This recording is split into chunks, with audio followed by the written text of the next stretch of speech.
السلام علیکم. ډیر خلکو ته د انسومنیا مسله وي. انسومنیا وایي بې خوابۍ ته، یعنی شوګیري خلک کوي، خوب ورله نه ورځي په ټایم باندې، او که فرض اوده هم شي نو خوب یې داسې وي چې په سکون باندې نه وي، بیا بیا پکې راپاڅي یا پکې یریږي یا ډډې په ډډې اوړي، خو ټوله شپه په دې طریقه باندې تېره کړي او هغه خوب چې کوم هغه سکون میلاویږي انسان ته هغه ورته میلاو نشي، نو دغه حالت ته انسومنیا وایي. د شوګیري یا د انسومنیا وجوهات سری پای کې په لومړي نمبر های بلډ پریشر دی، یعنی کې چې څوک د های بي پي مریضان دي هغې له به خوب صحیح نه ورځي، په ټایم به نه ورځي یا به پرسکونه خوب نه وي. نو چې څوک د بي پي مریضان دی هغې له کوشش پکاره چې د خپل میډیکیشن سټارټ کړي د بلډ پریشر لپاره، یا چې کوم د هغې بدپریزي ده نو هغه پرېږدي او پرهیز شروع کړي.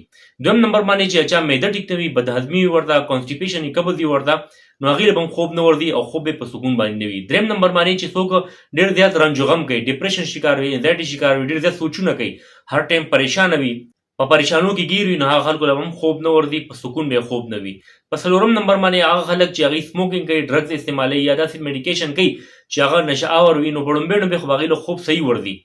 انټي ډپریشن میډیسن استعمالوي یا د خوب لپاره کوم میډیسن استعمالوي، لومبۍ لومبۍ به هغې خوب ډېر په سکون وي، خو بیا به هغې سره عادت شي او عادت نه پس بیا هغه دوی پرېښودی هم نشي او خوب به هم وله بیا په سکون نه ورځي یا به په ټایم باندې نه ورځي. ملګرو موجوده حالات کې چې له خوب په ټایم نه ورځي نو یو وجه غټ د موبایل استعمال هم دی. د موبایل ډېر زیات استعمال، مسلسل استعمال، سکرین کتل چې کوم دي دا هم یو غټه وجه ده د خوب نه راتلو.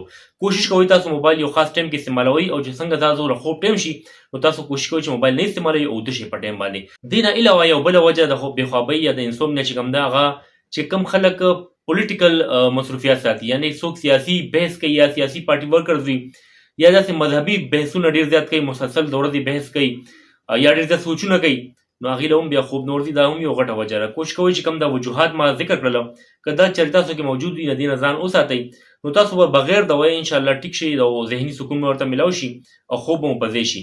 د پرسکونه خوب راوستو لپاره زه تاسو ته هومیوپیتیک میډیسن هم ښیم، نسخې هم درته ښیم، هربل میډیسن هم ښیم، خو د هغې ټول نه مخکې کوشش کوئ چې تاسو خپل 5 وخته لمونځ کوئ او ذکر اذکار کوئ. ذکر سره هم ذهني سکون او د زړه سکون میلاویږي. که چېرې ستاسو روحاني وجوهات وي د هغې وجې تاسو له خوب نه ورځي، انشاءالله د ذکر سره به هغه مسلې ختمې شي. د خوب دپاره چې کومه دوایي ده هومیوپیتیک، دا داسې دوایانې دي، دا داسې نسخې تاسو ته ښیم چې دې سره تاسو عادت کېږئ نه، مستقل د دې حل دی. او بل دا تاسو ټمپرري عرضي طور استعمال کوئ، تاسو پرېښودی هم شي، دا نه چې یاره بیا دې تاسو ځان نشي خلاصولی، دا به پرېښودی نه شي.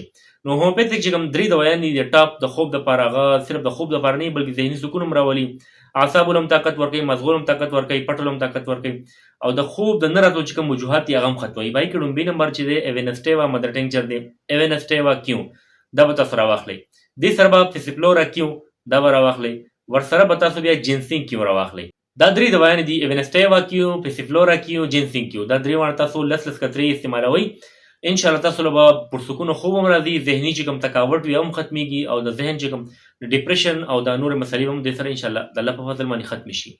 دې نه علاوه یو دوایي ده هومیوپیتیک نکس وامیکا. کوشش کوئ هغه تاسو ډوډۍ نه مخکې 30 کله طاقت کې خامخا استعمالوئ.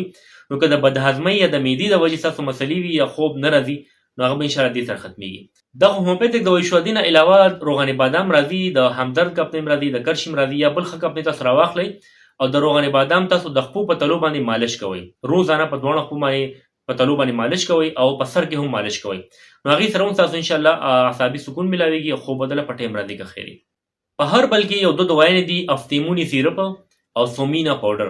دا دواړه تاسو هر بل سټور نه راواخلئ. افتیموني سیرپ دا 2 چمچې استعمالوئ د ماسخوتن د اوده کېدو نه ګنټه مخکې. دغسې سومینا پاوډر هم 2 چمچ تاسو په سره څکلی شئ. دې سره به یو ستاسو اعصاب طاقت کوي، مازغه هم طاقت کوي او ورسره خوب به هم تاسو انشاءالله په سکون باندې راځي.